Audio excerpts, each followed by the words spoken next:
नमस्कार दोस्तों। लोग आजकल क्या कर रहे हैं कि इतने पैनिक हो रहे हैं कि खुद जाके सीटी स्कैन कराते हैं। फिर कुछ सीटी स्कोर आता है वो डॉक्टर को भेजते हैं व्हाट्सएप करके। तो एक चीज़ बताएं आपको कि आपको सीटी स्कैन जो है वो खुद नहीं करवानी है। और सीटी स्कैन कोरोना की जांच के लिए नहीं है। ये सीटी स्कैन डायग्नोसिस पर्पज़ के लिए नहीं है।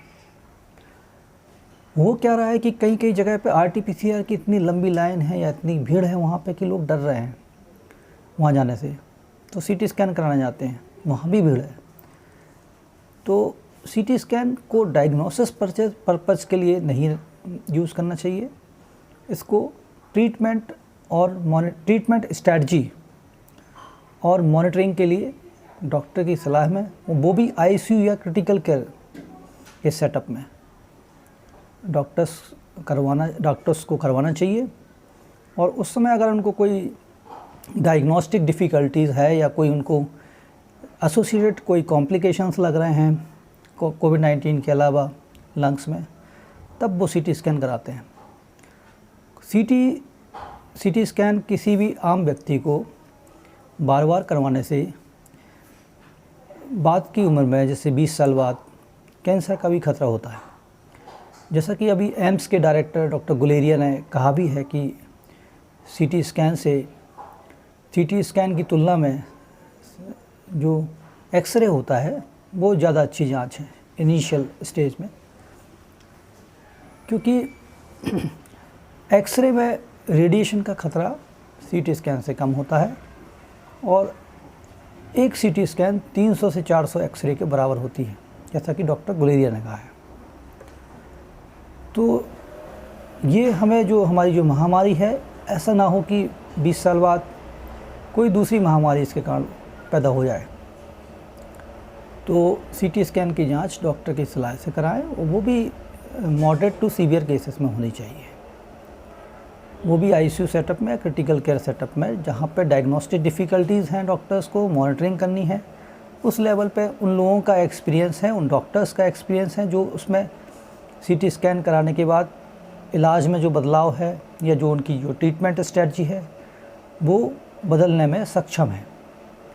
जबकि सारे डॉक्टर्स जो इस तरह से आईसीयू या क्रिटिकल केयर के में नहीं स्पेशलिस्ट हैं या नहीं एक्सपीरियंस है, उनको सीटी स्कोर से ट्रीटमेंट स्ट्रेटजी में कोई भी मदद नहीं मिलती है, बल्कि लोग पैनिक ही होते हैं कि सीटी स्कोर पता चला कि आज इतना है और 3 दिन बाद कराया तो दुगना हो गया, तो लोग पैनिक हो जाते हैं और फिर वो यहाँ वहाँ भागते हैं।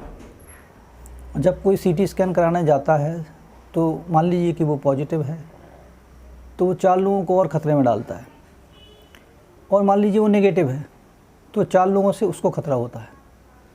इसलिए जांचों का बहुत ही जुडिशियस यूज़ होना चाहिए इस समय पे, क्योंकि इस समय पे एक और जिम्मेदारी होती है डॉक्टर्स की भी, एक आम नागरिक की भी, कि कम से कम मूवमेंट करें, कम से कम ट्रांसपोर्टेशन होना चाहिए।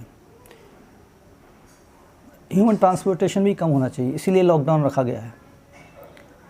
तो जो भी जांच करें उनकी एक सार्थकता होनी चाहिए और उनसे कोई ट्रीटमेंट स्ट्रेटजी में या पेशेंट के सर्वाइवल रेट में कोई अंतर आना चाहिए, तभी जांचें वो फ़ायदेमंद हैं।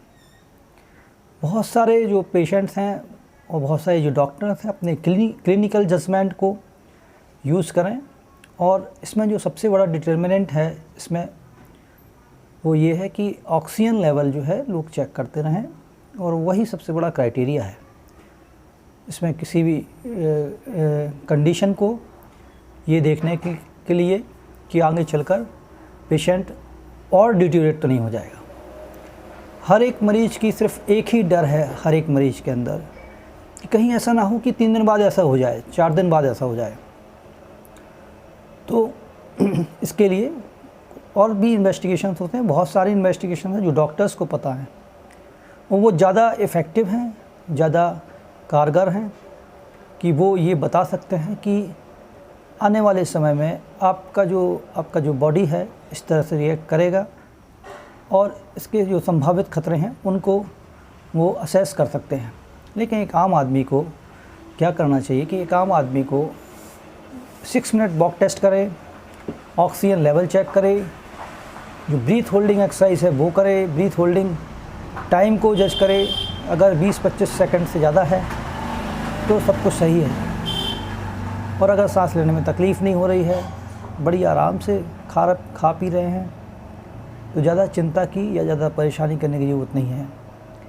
क्योंकि ऐसी कोई बहुत ज़्यादा वैज्ञानिक अपने पास अभी ऐसे प्रमाण नहीं है कि इस तरह से टेस्ट कराने से या इस तरह से टेस्ट की रिपोर्ट ये आने से आप आने वाले संभावित खतरों को 100% जान सकें।